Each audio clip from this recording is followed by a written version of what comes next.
I'm Erika Leigh with your New England Sports News Update for Friday, March 30th, 2012. Well, you can't win them all, and that seemed to be the theme for the Boston teams yesterday. Yesterday afternoon, the Sox lost 3-2 to the Toronto Blue Jays at JetBlue Stadium, but for the most part, the Sox are still looking good. The infield came very close to completing a triple play after a 5-6-3 double play was initiated by Kevin Youkilis, but Uke made a fielding error later in the game that cost the Sox 2 runs. Big Papi hit a long solo home run over the Green Monster. We saw an impressive start from Alfredo Aceves, some decent relief from Justin Thomas, and a notable close by Michael Bowden, who's still searching for his spot in the Sox bullpen. But in better news today, the Sox were able to hang on to their lead in a game against the Minnesota Twins. The Sox won 9-7. And with so many crazy changes to the franchise during the offseason, Red Sox Nation has plenty of questions about what the expectations are when the regular season begins next Thursday. Longtime Sox announcer Jerry Remy will be answering your questions live during a game against the Twins this Sunday. In order to ask the Rem Dog a question, all you have to do is tweet at Jerry_Remy with the hashtag AskRemy. Rem Dog will be answering your questions live during the game during the 3rd and 6th innings.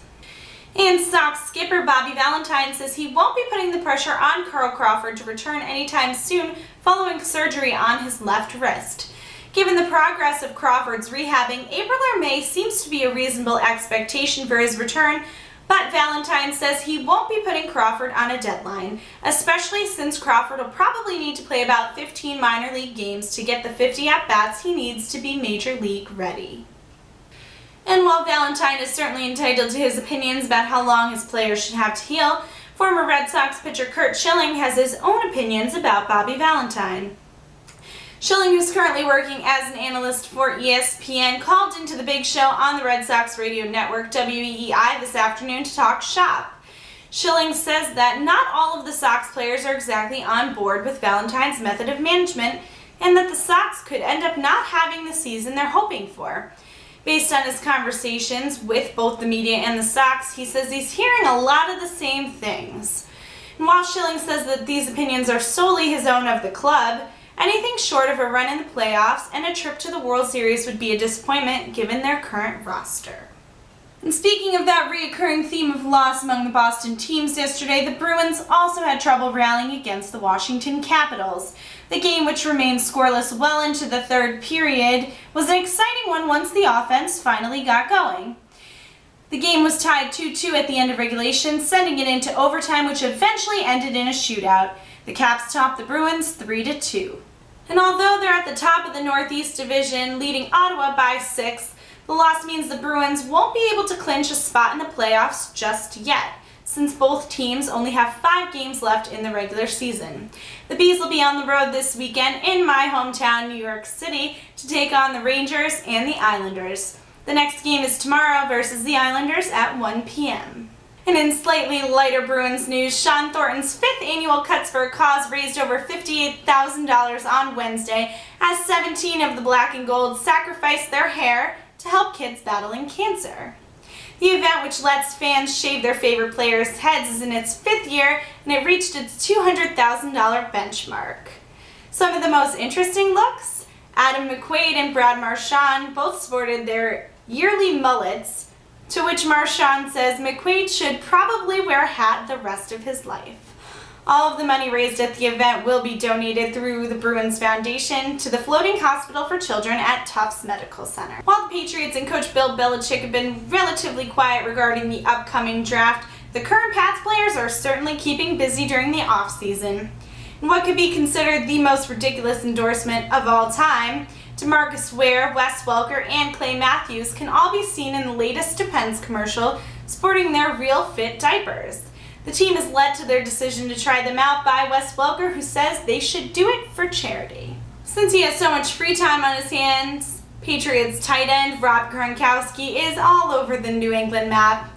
When he stopped by ESPN SportsCenter on Wednesday, Gronk, alongside Jets cornerback Darrelle Revis, participated in the first ever game of Will It Break. The object of the game was to decide whether or not random objects would break when Gronk spiked them. Some of the objects included a gallon of milk, a pineapple, and a trophy. And let's just say, they all got gronked. But even more entertaining than watching Will It Break go down was watching how agile Rob is, even while he's still wearing a boot on his left ankle. Gronk told the media on Wednesday that he is anxious to get back on the field, and based on the clip from SportsCenter, it looks like he'll have no trouble doing that by the time training camp starts. And in other Pats news, according to the Boston Globe, defensive lineman Kyle Love was honored in his hometown this past Wednesday in Georgia. Not only was his number 72 jersey retired at North Clayton High, but it also was declared Kyle Love Day in Clayton County. After not being drafted back in 2010, Love joined the Pats as a rookie, playing in 9 games. Last season, he played in all 3 playoff games, started in 13 of the regular season games, and eventually played in all 16 regular season games.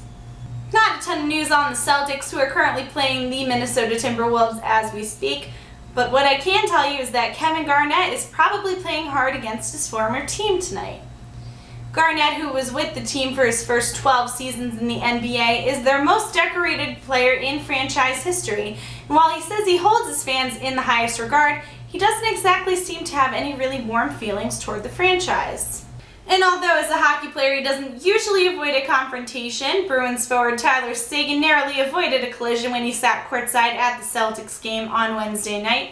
Seguin was spotted trying to protect himself when Jazz guard Alec Burks almost fell into the front row trying to save a ball from going out of bounds during the second half. And that's all for your New England Sports News update for Friday, March 30th, 2012. From New York City, I'm Erika Leigh. Thanks for watching.